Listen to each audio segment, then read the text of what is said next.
Welcome to episode 357 of the Brainy Business, Understanding the Psychology of Why People Buy. Today's episode is about one of the most critical decisions every business needs to make: what type of company you are. Ready? Let's get started. You are listening to the Brainy Business Podcast, where we dig into the psychology of why people buy and help you incorporate behavioral economics into your business, making it more brain-friendly. Now here's your host, Melina Palmer. Hello, everyone. My name is Melina Palmer, and I want to welcome you to the Brainy Business Podcast. Happy book launch week. My third book, The Truth About Pricing: How to Apply Behavioral Economics So Customers Buy, just launched this Tuesday, January 9th, and I'm so excited to have it in the world. Thank you to everyone who has been supporting that book launch with pre-orders and early reviews and those amazing 5-star ratings on Amazon and Goodreads, and for sharing on social media. It all means so much to me and is incredibly helpful, so thank you. Whenever you're listening to this, whether it's right when it comes out or even years later, those things are still appreciated. And if you know of somewhere where I should do an interview or present to a group, or if you want to share about the book on social media or want to leave a rating or review, it's also valuable always and much appreciated by me. Feel free to send me an email if you wanted to talk to me about being able to speak somewhere or do an interview or something. Melina@thebrainybusiness.com. There are links to get your copy of The Truth About Pricing in the show notes for the episode. And you'll also find the hashtags we're using for the book. The first is hashtag Truth About Pricing, which you can use for insights and success stories. You can also tag me. I'm at the Brainy Biz pretty much everywhere, and Melina Palmer on LinkedIn. You can also use the hashtag Pricing Questions for exactly that. Any questions you have about pricing, and to see the questions others are asking and my answers to them. To follow and learn along with readers around the world, just use that hashtag Pricing Questions. Those show notes are found within the app you're listening to and at thebrainybusiness.com/357. Now let's talk a little about the focus for today's episode, which is one of the most important decisions your business needs to make, just in general, but especially when it comes to pricing. And because this is something I introduced formally in The Truth About Pricing for the first time, it felt like the perfect time to do an episode about it, because it has become so foundational to the pricing work I do with clients when they are working on their pricing strategy. Whether you're selling grilled cheese sandwiches or consulting packages, the first and most important decision any company needs to make is what type of business they are. Grilled cheese sandwiches isn't a totally random example, by the way. I have a whole section in the book on grilled cheese sandwiches to make the point that you can sell anything for any price you want. It's honestly one of my favorite sections and most important points in the whole book, and one that has been a common area of interest while I've been doing pre-launch interviews. It's been a lot of fun to talk about it, so you'll want to keep an eye out for that. Now, when I say you need to decide what type of business you are, I don't mean virtual or in person, product or service, or anything like that. In this case, I'm talking about deciding the essence of what your brand stands for. And while there are many terms and models which could work and be used here, I found that in general, this can be boiled down to two main paths: quality or value. There can be all sorts of business strategies, price points, and areas of focus within each of these two categories. And the way you execute each is vastly different when we get into the process of applying behavioral economics to your pricing and brand strategy, which is why I chose these two options. Both quality and value are positive terms, as they both represent viable strategies. However, attempting to combine these two can lead to complications. So even if it is tempting to try and use both, I know it will be, it's important, it's imperative that you pick one. This is where most businesses go wrong and what causes their pricing strategy to fail. I will give you an example of one of my clients who faced this head on before we close out the episode to help show you just how much this can show up and cause problems in a business. To help you choose which approach is right for you, let's define what makes each business type. Quality businesses often set higher prices than their competition, which can be due to a variety of factors. If you sell products, they may be made with higher quality materials or be sustainably sourced. If you're selling services, your team may have expertise or special certifications that others don't, making you worth the additional investment. You might invest in innovative methods or extensive research and development that helps you and your customers to stand out. Luxury brands also fall into this category. So if you want to cater to celebrities or have an air of sophistication, you're a quality business as well. While the quantity you sell isn't limited per se, quality brands typically focus on making a higher margin on fewer sales. Quality brands still can talk about how they're valuable as well as how they can add value to their clients and customers. So don't be swayed by the title of value in the other path or feel like that's off limits to you. And the reverse is also true, but I'll talk about that when I get to the value section in a bit. While quality companies might have a sale or put things on discount, it's not part of their overall strategy and should be used sparingly with a lot of thoughtfulness. It's like Louis Vuitton, which will never go on sale, and for good reason. They're protecting their brand's quality and that entire vibe, which has to come first. It's central to everything. When choosing a number for your pricing, quality businesses should typically use whole numbers and not round down. For example, 500 and not 499 or 497. Those rounded down prices are about a deal, a bargain, and are more for the value brands. They can be confusing when associated with a brand that says it's about quality and create unnecessary cognitive load for the consumer, making it harder for them to buy from you. There are many examples of quality brands out there.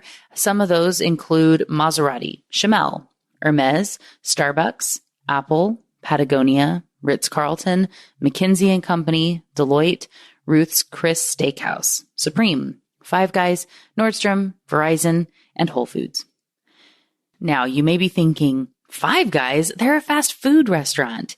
And yes, while they're not as expensive or glitzy as Ruth's Chris or Gordon Ramsay's burger restaurant, they're still much more expensive and with higher quality ingredients than a lot of fast food options. They are quality for their category and their space and the market they're focusing on, fast casual eating, and not necessarily a luxury brand or something that's only the most expensive once a year anniversary type dinner or anything like that. Keep that in mind as you consider your brand and what you strive to be. The context of who you're speaking to, their mindset, and your competitors in the space you're looking at all matter here. Now, before you decide that quality is for you or not, let's talk about the other side of value business. Value businesses are typically less expensive than their competition. They're a bargain, a deal, a great value for the money. They invest in efficiencies that can be passed along to their customers, members, and clients. While they don't have to sell only on quantity, they're more likely to have smaller margins and sell by volume. Value brands can still sell quality items, so they don't have to be cheap or low quality, but it isn't only about that. Their quality items may be surprisingly affordable, and the decisions the brand makes behind the scenes are about getting better deals for the customer. Value brands run a lot of sales, discounts, and promotions, and these are a big part of their strategy. They reflect bargain pricing with numbers that are rounded down, like $4.99 or $4.97 instead of $500. Some value brand examples include Walmart, Costco, Dollar Shave Club, 7-Eleven, AMPM, Redfin, Best Buy, Samsung, Mint Mobile, Spirit Airlines, Ryanair, Southwest, Old Navy, Macy's, McDonald's, Legal Shield, and Home Depot. Both models have merit. Both types of companies are seen across the Fortune 500. And the only way to be successful in either is to pick your path. Where companies go wrong is when they want to be high quality and also run tons of sales and discount promotions. Or if they say they're all about value, but are consistently more expensive than their competition. This type of mixed messaging is confusing for your buyer, which increases their cognitive load and makes it more difficult for them to purchase from you. When the experience is cohesive and lines up from your first impression onward, everything becomes easier. For this reason, you have to choose a path and hold true to it throughout the entire organization. In part 2 of The Truth About Pricing, there's a chapter on the customer and asking questions to determine what they value and where you align. We also dig in on this for your company in a separate chapter. Throughout that process, I recommend some seemingly strange questions that may make you say, "What? That's weird. I don't want to say that." These are questions like, if the company were a Starbucks drink, what would they be and why? It may seem like this question doesn't matter and is just fluff, but it can be so critical when diagnosing if there's a misalignment with your quality and value perception in the mind of your customer. Let me show you what I mean. Once, while doing this type of research for a client, one of the questions we asked staff and their customers was, if the company was a car, what type of car would they be and why? One of the company's owners said, a Porsche Cayenne, because we're high-end and built for performance. Yet customers time and again consistently describe the company as a beat-up old truck because you can depend on them. Traditional questions like, are you satisfied with our services? And do you enjoy working with us? Might not have gotten to this more profound insight, but such a disconnect is significant when positioning your brand, products, services, and price. My client's task was to decide if they wanted to reframe their opinions about who they were to match how their customers saw them, or if they needed to reposition their messaging and pricing so customers saw them how they wanted to be seen. In other words, making their company type super clear so it aligned with the ideal customer. The situation they found themselves in was an issue of saying and believing they were quality while putting out lots of conflicting value vibes. Relating to something that seems random, like the make and model of a car, can unlock the brain in a way more obvious and direct questions don't. Like, would you recommend us to a friend? It just doesn't get to the same point that is really important to understand here. And this may seem small, but it's so critical in making it easy for people to buy from you, or making everything feel a little off and confusing in a way that they likely can't articulate to you.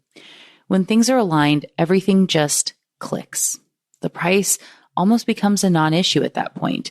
When it's not, things are just off. The customer can't necessarily, like I said, tell you what's wrong. They won't say, I found a misalignment with your messaging feeling more like a quality brand and your actions being more reflective of a value brand, and I'm trying to decide how that aligns with my intentions. Of course not. They might just say, let me think about it. Or I'll get back to you in a few weeks when I have some more time to get into the details. Or can you send me some more information on the process? Yes, some sales cycles require thoughts and conversations. That's totally fine. But there's a point where it's too much, over-analysis, ending up with a competitor when you were clearly the better fit for them, as far as you believe anyway, or people asking for deep discounts. Choosing your business type is fundamental to all subsequent decisions and strategies. And this is why I wanted to dedicate a full episode to it, and why, as you'll see, it comes up really early and often in The Truth About Pricing. This is a keystone decision, something so important, and that can impact everything else. You want to be able to come back and say, is this what a quality business would do? Or does this investment align with our choice to be a value business? Put it up on the wall if you need to. Be sure that everyone knows and can consistently, constantly revisit what type of business you are. And Like it or not, believe it or not, it's going to be hard to stick to this along the way. As with so many aspects of your business and pricing strategy, the biggest hurdle to holding the line on your business type and making decisions that are consistent with your chosen direction is the people in the organization. We are a herding species and FOMO is real. As you look around and see other companies running sales or big discounts, you may feel pressure to do the same. If you're a quality brand, constantly running sales and discount promotions can be a damaging strategy. It can dilute your brand's perceived value and create an expectation of regular discounts, which might harm your profit margins in the long run. If you are a value brand with some money to invest back in the organization and decide to make a flashy new logo or website with unnecessary bells and whistles because the brand you're competing with has one, that could come back to bite you. Getting everyone on board with the business type while you're in a cold state and agreeing to hold each other accountable when the allure of another strategy looms large and you're in a hot state, it will happen, trust me. And this is critical to your overall success. So thinking about it now in the cold state, having a plan so you know what to do when that hot state moment comes. And I have an episode on that. I'll link for it in the show notes. As I said earlier, both strategies are great. Both can be amazing and make lots of money for companies and give them raving fans and customers as long as you pick one and stick with it. It also applies to all types, whether you're in person or virtual, whether you're selling products or services. You have great examples of both quality and value on each of those sides and dynamics there. So take some time now to consider and choose. Which approach is right for your brand, quality or value? Now, if you are really stuck here and feel like you can't decide, perhaps your brain is saying things like, well, I get why that makes sense for other companies, but we're different because, or what about the existing customers who've gotten accustomed to deals? We can't lose them by switching to value, so we can try a bit of both. Surely more potential customers can't be worse, right? No, it can hurt. It can be worse, and you need to pick a path to be as successful as possible. That being said, I know you might not be ready to commit right now, and that's okay. In that case, I suggest you try one on for size for a while, as if you were going to pick it, to see how it feels over time. Take some time to imagine your business 5 or 10 years from now. What does it look like? How much does everyone work? How do people buy from you? Do you have millions of customers or a few really invested ones? Based on your answers, choose the business type, value or quality that's best aligned with that vision of where you want to go. As you continue on your strategy work and evaluating your overall business, including as you read through your copy of The Truth About Pricing and complete the tasks and prompts throughout its pages, start with whatever this is as your default approach. And also take a few extra moments on each task to consider what it might look like if you were the other type of business so you can see how each resonates. Sure, it may take a little longer up front, but it's so important and worth investing in making this decision correctly. Pick a reasonable time frame in which you'll make enough decisions to have done your due diligence, and then note that after that time, maybe it's 30 days of trying it on, that you're going to finalize your path. Commit to a time now up front so you don't just live in this limbo land forever. That is what your brain wants, and it will keep you stuck in a less favorable state. So pick a date, put that line in the sand, know when you're going to make your choice. Before we close out the episode, I want to share 2 quick case studies, one quality brand and one value brand, to help you solidify your choice and see how each approach can be incredibly successful. First, let's talk quality with Supreme. If you've never heard of the streetwear brand Supreme, get ready to question everything you thought you knew about business, pricing, and brand strategy. They have a fascinating model which revolves around extreme scarcity. Most weeks, typically on Monday, they announce what is being dropped that week. At 11 o'clock New York time on Thursday, the drop happens, and once everything sells out a few minutes later, you'll never see them again. Well, you'll never see them at retail again, which already has a huge markup on what the same or very similar items would go for without the Supreme logo. One of the countless examples is the Pyrex 2-cup measuring cup. A regular one of these can be purchased for less than $5. Those with the Supreme logo retailed for $24 when they dropped in 2019. That in itself is amazing when you think about it. The logo is the same red as the print on the cup, so it's pretty hard to see. If you weren't looking for it, you might miss it. Yet people happily paid 5 times as much for the same readily available measuring cups with no functional difference. Supreme has partnered with all sorts of brands over the years, including Louis Vuitton, The North Face, Fender, Nike, Doc Marten, Everlast, Hanes, Lacoste, Burberry, Levi's, the New York Metro, Spalding, Timberland, Vans, Honda, even Oreo. Nearly anything you can think of, and many things you never would, like crowbars, toothpicks, fire extinguishers, dominoes, dog bowls, and even a brick with the Supreme logo on it that retailed for $30, all sold out. Extreme scarcity and high demand mean a massive resale market for anything with the Supreme logo. Those Pyrex measuring cups, at the time I wrote this into the book in 2023, one was listed online for $137 and another for $250. The clay bricks, those sold for as much as $1,000 on the open market. Yes, for a clay brick. Supreme's most expensive resold item so far was a Louis Vuitton trunk, which went for $125,000 at a Christie's auction. Your lesson? You don't have to follow the herd and do what everyone else is doing, or follow the standard industry advice for anything. In The Truth About Pricing, I have sections on what model your company is as well, whether you sell at the time someone needs an item or go with a membership or subscription model or anything else. You'll likely feel like you have to do all sorts of things in business, but don't let that hinder you or hold you back. Whether it's because everyone else does it that way, or you've always done it that way, or people are telling you they wouldn't do it this way, or whatever else. I'm not saying that the standard is always wrong and that you should always do something different. Definitely not. However, you shouldn't only do something because it feels like you have to. Question, consider, reflect. Ask what if, and really walk through how it could be if things were different. If everyone in your industry does more standard selling, a subscription model could be just what a particular group of customers has been dreaming of. Just look at Netflix if you want inspiration on that. Someone has to be the first one to be different, and it could be you. Remember, just because everyone does it one way doesn't mean it's the best way, the right way, or the only way. This goes for your model and which type of business you are.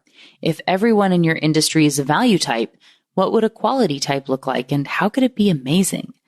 The Truth About Pricing has many tasks, prompts, and questions for you to complete as you go through its pages. One of them is about reframing your limiting beliefs in this area, which digs in on this further.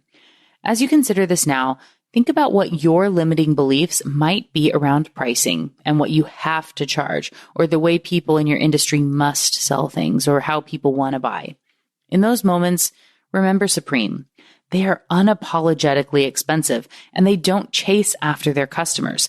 They play hard to get, and people pay to be part of the in crowd. It's a really cool and inspiring model. All right, now that we've dug in a bit on quality, let's talk value with Costco. While it's common for companies to look for ways to charge more to increase profits, that isn't the only helpful strategy. If you're a member of Costco, you know and trust that they have invested in finding high-quality items which they provide at the best possible price. This trust makes it so many shoppers don't even take the time to compare against other retailers. If you see it at Costco, it's best to buy it, because whatever it is, it probably won't be there later. This is thanks to their own fantastic scarcity model, which is different than Supreme and still incredibly effective. Scarcity, like so many aspects you'll hear about in these case studies, is one of the 6 categories in the It's Not About the Cookie framework, which is featured in The Truth About Pricing. As you can see, for many of them, understanding what type of business you are impacts how you apply it.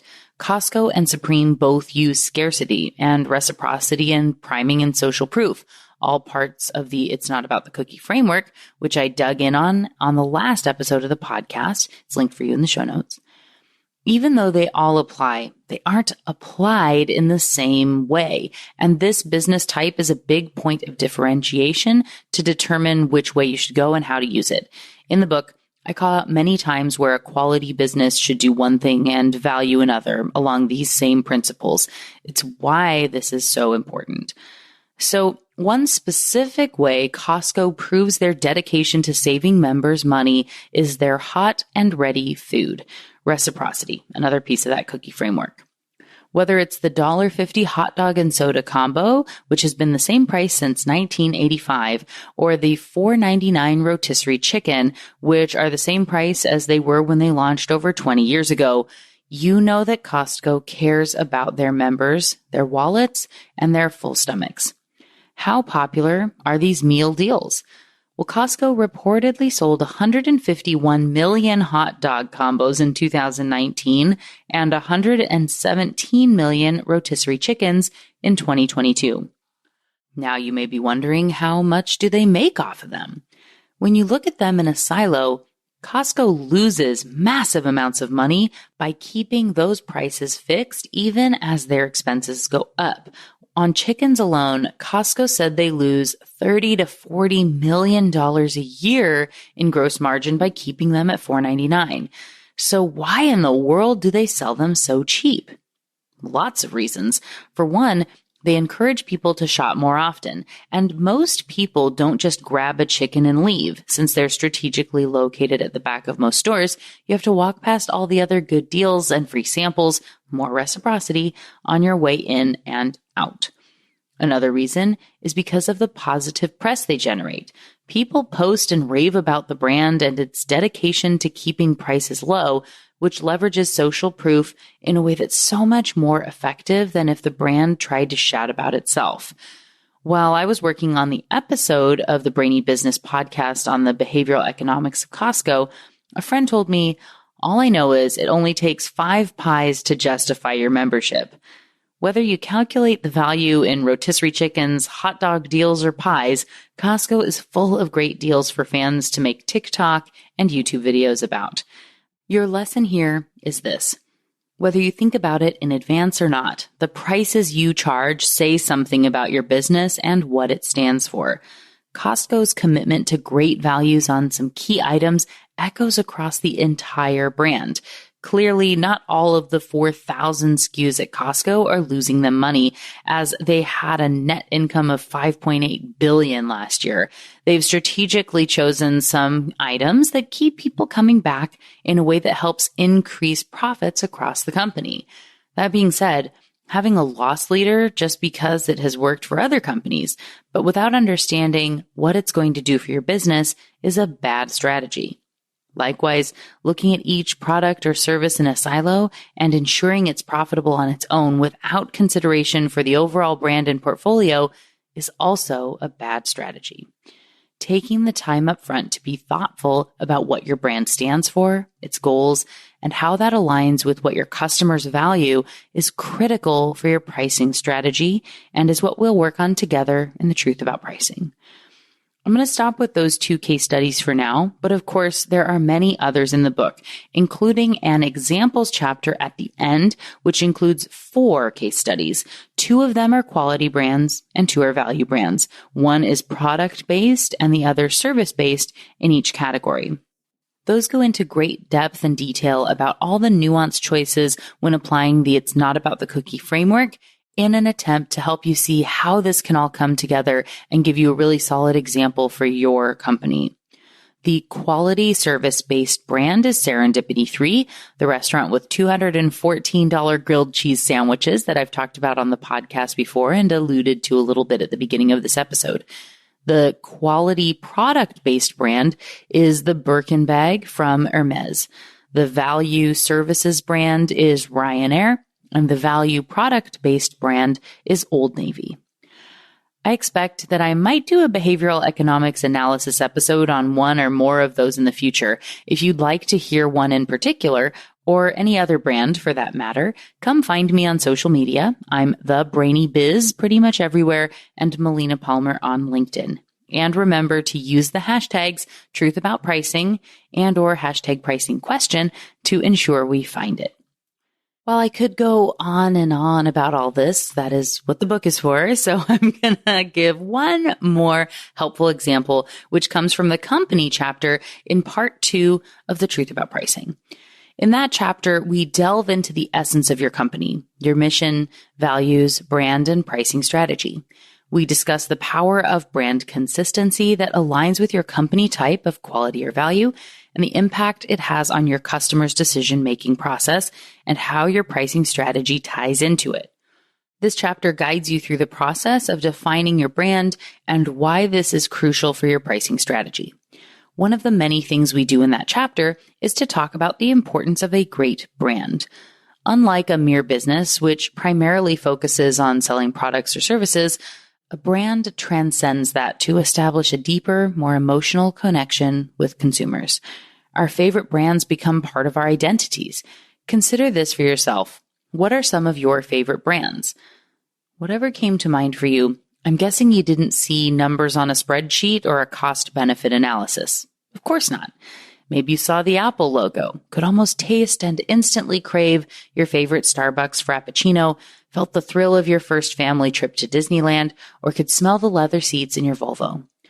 Whether we're building relationships with brands or with people or developing our own identities, we often base our actions and decisions on past experiences. According to Psychology Today, like a character made of Legos, we're built of blocks of memory that all fit together to form our consciousness.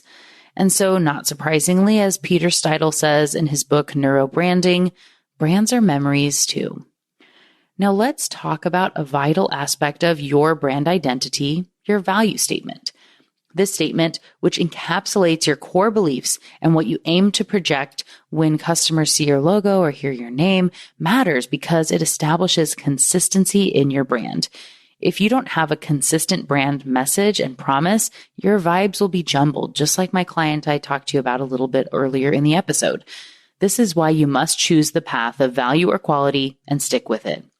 If you don't, your potential customer is left with that extra cognitive pressure as they process the conflicting information. When there isn't a precise alignment, it's harder for them to make the buying decision because there aren't enough reinforced messages to form that clear memory. It's like your Lego bricks are in a big jumble on the floor, and you're asking them to imagine it as something really cool, I promise, instead of being built into something awe-inspiring that sticks in their mind. Great brands stick with us and form new associations in the brain. In one study, students primed with a flash of a logo during a video, only 30 milliseconds, so the conscious brain couldn't realize it even happened, were more creative in their tasks when shown the Apple logo than the IBM logo. Similarly, those who saw a Disney logo were much more honest in the subsequent tests than those who saw the logo for E. Is that amazing or what? The first thing I want you to realize is how dedicated those brands have had to be to have that kind of impact after 30 milliseconds of exposure to their logo. That's some powerful stuff. If your customer got a flash of your logo and it could only mean one thing to them, what would you want it to be? Whatever that one thing is, everything needs to be working to help build that memory, and that naturally includes your prices. Here, the brand logo is what we refer to as a prime in behavioral economics, and priming is another of the concepts in the It's Not About the Cookie framework. For now, the simplest definition is to know that what happens just before a decision, word choice, images, etc., has a big impact on the choice someone makes. When someone was primed with the Apple logo, their behavior changed to emulate what that brand image meant to them: creativity and innovation. The prime of the IBM logo did not have the same impact. Let's take a moment and revisit Costco to make this point. Costco's mission is to continually provide our members with quality goods and services at the lowest possible prices. While not every mission will include the word prices in it, we know from the hot dog combos and rotisserie chickens that Costco's prices are important in their brand story. And also, even though it uses the word quality in it, you can see how this mission aligns with what I define as a value business. The focus is on the lowest possible prices, not on the highest quality stuff, regardless of the price. When your pricing, brand values, and everything else you've been working on in the book align, it creates this beautiful, virtuous cycle that continually reinforces itself over and over, making buying from you that much easier. On the other end of the spectrum from Costco, Louis Vuitton's mission states, "Our products are designed to last from generation to generation, aligned with our vision of a truly timeless art de vivre." Talk about carefully chosen words that prime for luxury and investment. Clearly a quality brand. You know it will be expensive today, but if it's meant to last for generations, it's worth it. Again, this shows there's great value when you invest in one of their pieces, but it's clearly a quality brand and not a value brand. Take a minute now, look at your own mission, vision, values, and other things that you have, and see how it aligns with the type of business you've said that you are or want to be, and how you want to be seen by your customers, members, clients, what have you. Does it line up, or is there something that needs a little bit of tweaking? Now, before we close out the show, let's play a fun little game, shall we?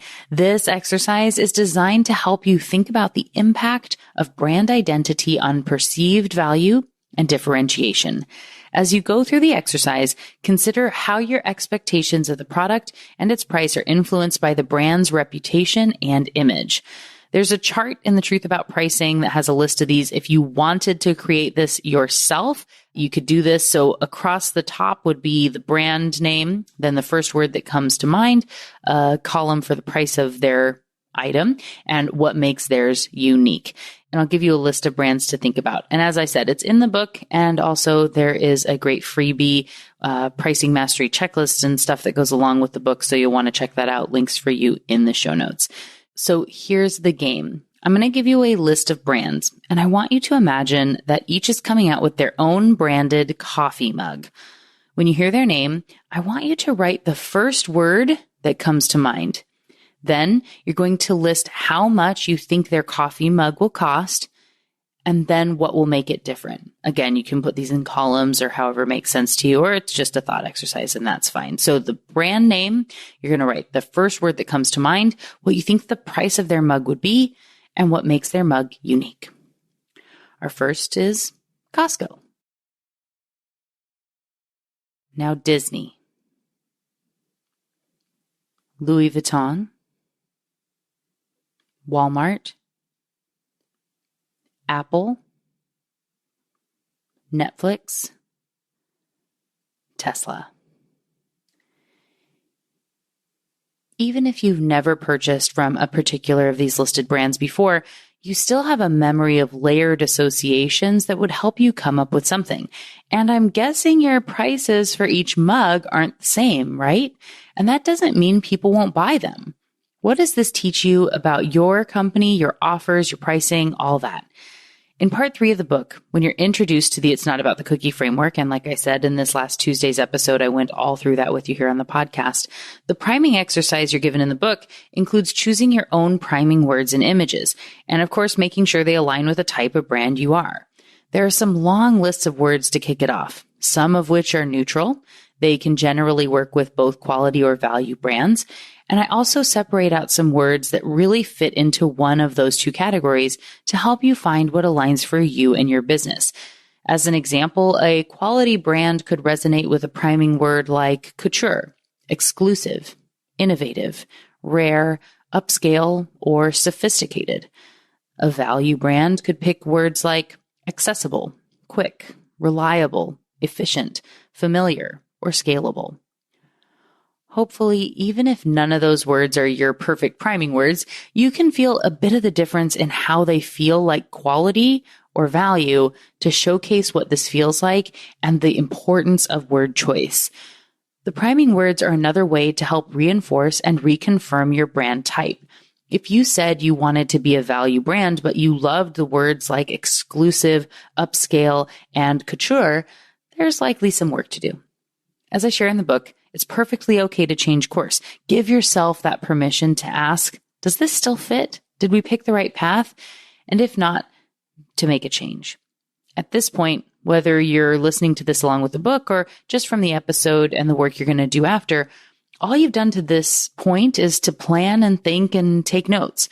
I know it feels like you've invested a lot. And while you have in many ways, the stakes for switching now are much lower than if you ignored that feeling and push forward with a disjointed strategy. In software, they often say that in these early stages, while you're just talking things out, it's a $10 problem. It doesn't take too much to fix and realign. Once you've gotten further down the path, started building and implementing, that could quickly become a $10,000 or $100,000 problem. And once it's live and has been out in the world for a while, it could easily be a $10 million problem. It's the same problem in all cases, but identifying it early on and trusting that early investment and thoughtfulness is almost always cheaper in the long run helps you to take the time to invest in this thoughtfulness before you launch, so you make sure that you have a useful, smart implementation. Before you launch is so useful and smart, especially when it comes to the alignment that will make it so people feel good about buying from you. When you know what type of brand you are and have answered these questions up front in a way that you can be confident, so when those hot states inevitably come up and someone says, but everyone else is doing sales right now, we have to do something, you can say, no, we don't do sales, remember? What might another quality brand do right now to showcase and boost revenue at the holidays? What examples can we find? That can help move the conversation forward and come up with really cool ideas that will help your brand stand out in a way that aligns with your ideal buyers, in a way that makes it easy for them to do business with you. And remember that both strategies work. Neither is wrong as long as you commit to your choice. The most important thing is that you and the rest of the organization really believe in whatever model you choose, be it quality or value. Remember the beat up old pickup truck problem my client had. Committing in all aspects is important and makes all the difference. When you find yourself struggling to buy from a company, look to see if they're misaligned on the quality versus value approach. If you love and always buy from another, are they streamlining that by really knowing who they are and what they're about? Identifying and thinking through this while looking at other businesses can help you and others on the team to feel comfortable committing and give inspiration for what can happen when you really do this right. And if you're having a hard time choosing, remember to try to step away from what you think you should do and what others are telling you is best or what everyone else in your industry is doing. When you stop and think about the options, what do you constantly gravitate toward? Which one gets you and the team energized? Which one makes you stressed out and leaves you feeling like you'd hate it? Trust your instincts. Try it on for a while using the tips I gave earlier in this episode and keep moving forward with a timeline for when you will commit and make that final decision. I look forward to hearing all about whichever one you choose. Please do come share it with me on social media. I'm the Brainy Biz pretty much everywhere. Love to hear what you think about it. And thank you again for everyone who has ordered and pre-ordered copies of The Truth About Pricing. It's so exciting that they have started hitting mailboxes and e-readers this week. I can't wait to hear how it's helping you in your business and the success you're seeing in your pricing and your bottom line. I hope the information in this episode got you excited to order your copy of The Truth About Pricing today. When you do get yours and start experiencing the magic from the book, including choosing your brand type and seeing how the alignment massively increases your sales, will you do me a favor? Will you share about it on social media? As I said, you can find and tag me everywhere as the Brainy Biz, and please do use the hashtag #TruthAboutPricing when you share to help spread the word and excitement about the book. You can also use that hashtag pricing questions when you have a question about pricing, and I can't wait to answer and respond to those and see what everybody has to say. Details are, of course, in the show notes and in the book as well. Thank you so much to everyone who's already pre-ordered. It's been awesome to see traction already. The Truth About Pricing has hit #1 new release status in multiple categories on Amazon, including business purchasing and buying, many weeks before it was even available out in the world, which is super cool. Thank you for all your support over the years. This book wouldn't be here without all of you. Again, Get the freebies and links to the book and hashtags in the show notes for the episode, which are found within the app you're listening to and at thebrainybusiness.com/357. And just like that, episode 357, all about the difference between a quality and value business, as showcased in my book, The Truth About Pricing, is done. Join me Tuesday for another brainy episode of the Brainy Business Podcast. It's going to be a lot of fun. You don't want to miss it. Until then, thanks again for listening and learning with me. And remember to be thoughtful. Thank you for listening to the Brainy Business Podcast. Melina offers virtual strategy sessions, workshops, and other services to help businesses be more brain-friendly. For more free resources, visit thebrainybusiness.com.